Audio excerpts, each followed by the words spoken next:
Morning. Right, it is about 7:15 almost in the morning over here.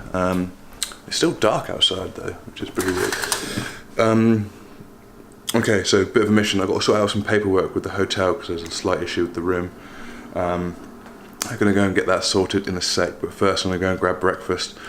Seeing what they've got down there, I might just grab it and bag it and save it for later because I'm not overly hungry right now.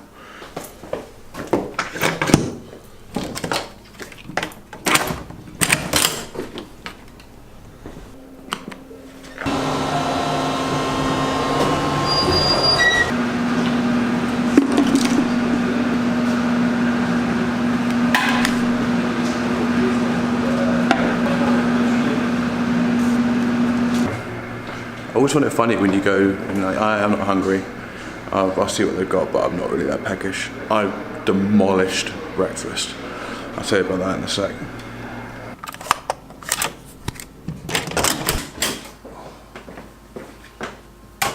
Oh man, amazing breakfast.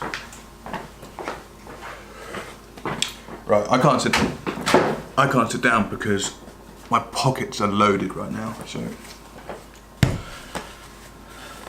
1 cream cheese bagel, 2 cream cheese bagels. Something I learned a long time ago, never turn down free food, ever.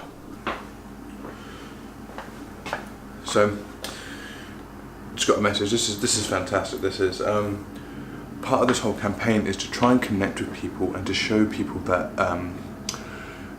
using kindness is a step in the right direction for helping people that suffer from any kind of mental problem. It's okay to ask for help, essentially. This is one of the biggest things that I really personally struggled with, was just saying, I need help. Now, part of this campaign that I'm working on at the moment is asking people for help to help me get across from one destination to the other. Now, I'm not using that to substitute things and getting things for free. I'm using that purely in the sense that kindness in all forms, whether it's going to be someone giving you a lift, helping you out with some money or a place to stay, is all on the same steps in the right direction. So if you can ask for something as small as that, you can ask for someone to perhaps listen and to help you and to give you some time. The most valuable thing in this whole world, and I've come to learn, is time. It's not money, anything like that at all, it's time. Asking for someone's time, that's the most valuable thing. Just got a message, someone offering me perhaps a hotel room this evening. They've been very kind and they sorted me out with this hotel room I'm staying in. So I'll have a think about that. I'm not sure if I really want to take them up on their offer because I don't really want to take the mick, to be honest with you. They were very kind in this actual gesture. So I'll see how it goes, but now back to the bag packing because this is going to take me forever. Speed round.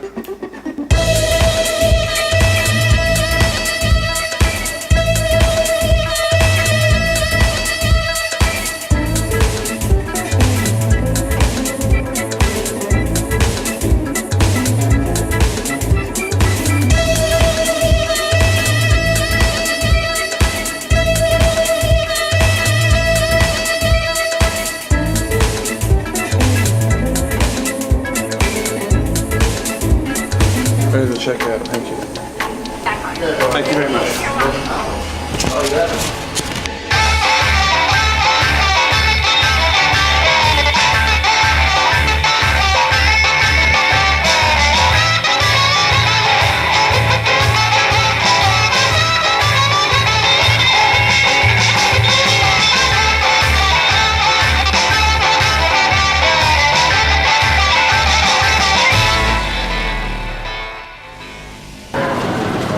So I spent the last 2 hours walking around NYC.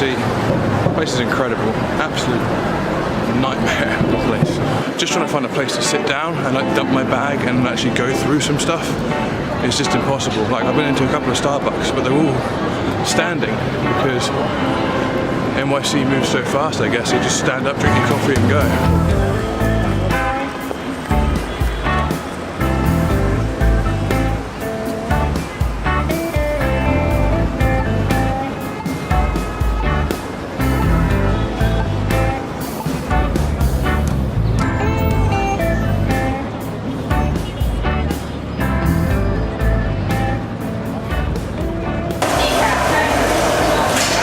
So I just want to give a shout out to Francis, who very kindly purchased this coffee for me as part of the whole Kindness at Christmas campaign.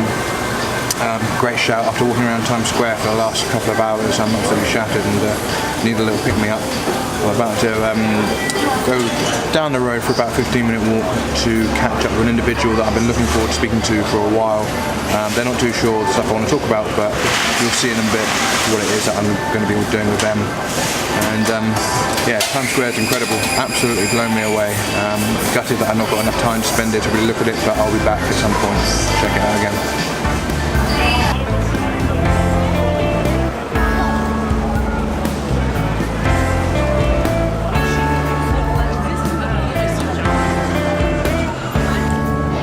Absolutely sweating bucket. God.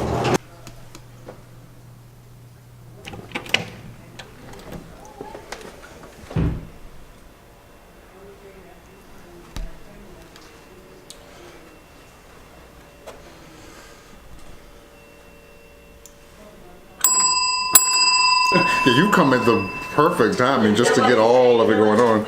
In this neighborhood, yeah, it's a little manic. What is NAMI's mission? Our goal at the we're the National Alliance on Mental Illness. There's, as you heard, literally hundreds of affiliates all across the country. We're probably the largest as far as numbers of people, numbers of volunteers, staff, and our goal is to provide education, advocacy, and support for family members of those living with mental illness, as well as those living with a diagnosis themselves. And the goal is to help, by providing those tools, to help people, whether it's the family members, the family unit, or the individual themselves, to be able to define their own sense of recovery and independence, or healthy interdependence. Most of our funds are from donations, private donations, public donations. Very little is coming from grants or city or something. We do work with the city here in the state, but most of our funding comes from donations. This being this time of year, with Christmas just being around the corner, so I've been looking at statistics online, but it's such a variable.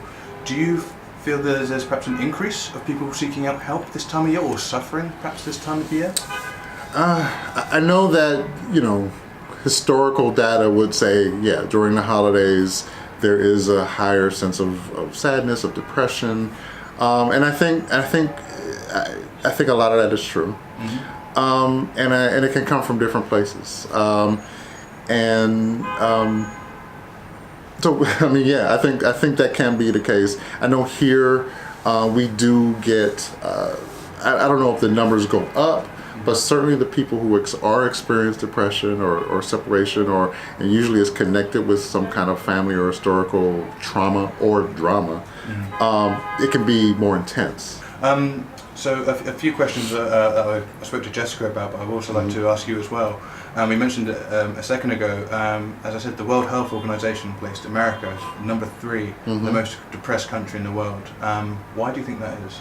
So when you first told me that, at first I was surprised and a little bit shocked, but then I thought about it, and then I'm like, well, I'm not really that surprised. I mean, the idea of, yes, the United States is probably the most powerful country this planet has ever seen, maybe, depending on how you measure that. But that doesn't necessarily reflect who we are internally and what our history is as a country. And there's a lot of divisions, fractured, and otherwise that this country has been built on. And I think mental illness and people who, it's not so much that it's just mental illness that's being measured, it's access to care that is what we're really talking about. So there's clearly a large number of people, particularly people of color, immigrants, however you want to define immigrant, women, people who don't have access to quality mental health care, quality health care. The youth or the next generation are going to make perhaps those steps in the right direction. I'm optimistic. Hopefully, touch wood that they will. Yeah. Do you think that is a case of depression's growing, or people are just acknowledging it perhaps more? That is an interesting question. My personal opinion, I think it's a combination of it's growing because we notice it more. there is a younger generation in this country where how we communicate and our ability to communicate is much different than it used to be 10 years ago, 20 years ago. Yes. So the ability to say I'm in pain comes with so many different ways of being able to do that. And being able to express that and to have others hear it, we're doing it in a far different way than we did, you know, when I was a kid. So in that case, yes, I think there are more stories, there are more voices of people being able to share what they're feeling and what they're doing about it and how they feel, both tragic and heroic, you know, on all ends of that spectrum. I think, I mean, look, there's always going to be meds, and there are always going to be pills, but I think what I've seen kind of an increase in is how we provide, how technology enhances our ability to talk to and listen to each other. You know, you have text lines, we have video support group chat rooms.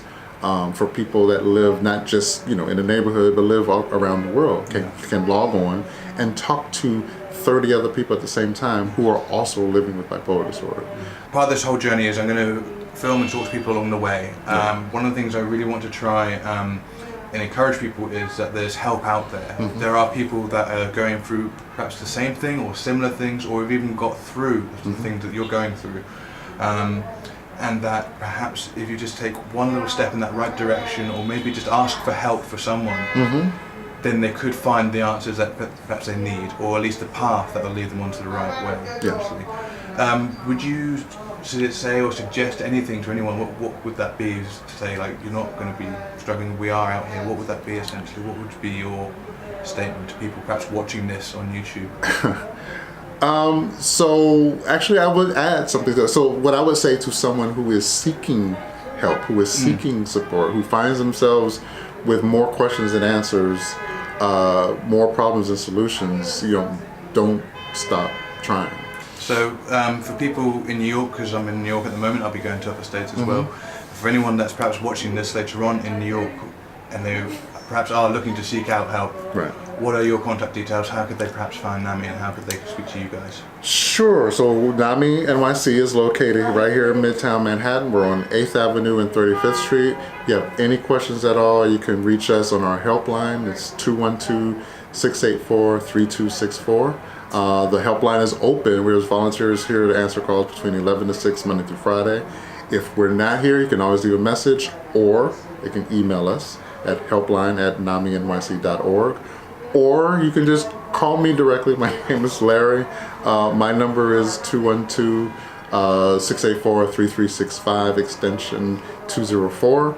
Or you can call the helpline as well. Anyway, just ask for Larry. I feel kind of privileged to be at the beginning of this journey. I'm really anxious to see how it goes, how it progresses as you go across the country. And I'm curious to know also where your next stops are. But to see how this, you know, not just how the contributors, you know, the information provide, the insight they provide, but the reaction of people that are actually watching this, and how that helps others kind of connect to one another along the trip. Fantastic. Well, thank you very much, Larry. I really appreciate your time. I really appreciate your help.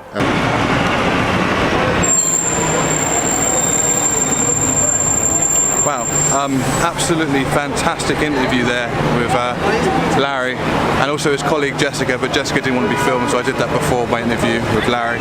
I'm now about to head over to the Upper East Side, and I'm just trying to figure out how the hell I'm going to get there. Hey. Hey, Adam. How's it going? Yeah, hi. How you doing, John? Welcome. Hi, thank you. Wow. Oh, hey. So good to see you. Oh, it's nice to meet you.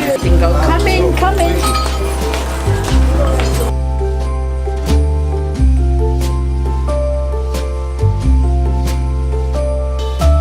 Hey, Santa, the city is covered in snow tonight. Where did my love go? Santa, I'm waiting for him, but he's nowhere inside, and all of the presents are still by the tree. They don't mean a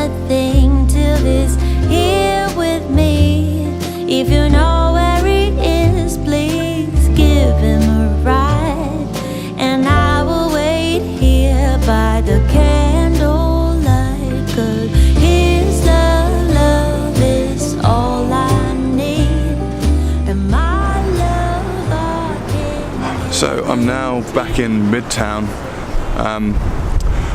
Managed to find a guy on couch surfing who came through at the last minute. I was getting pretty desperate. It looks like I was going to have to sleep on Mary's kitchen floor back there, but just left Mary and John's place, absolute stars. They managed to raise $150 towards the campaign, so I'm going to put that into the account. And they've just given me the best welcome a guy could ask for. It's been absolutely brilliant. I'm going to go meet a guy called Stefan now. He's going to let me sleep on his couch. He's camera shy, so I won't be able to film meeting him, but maybe he might warm up to me and I can do a little bit of filming later on. But yeah, so I've managed to secure a place for this evening, so I'm really pleased about that. And yeah, time to get in there because I don't want to keep him up. It's already 11:30 at night, so yeah, if I don't see you before, then I'll catch you guys in the morning.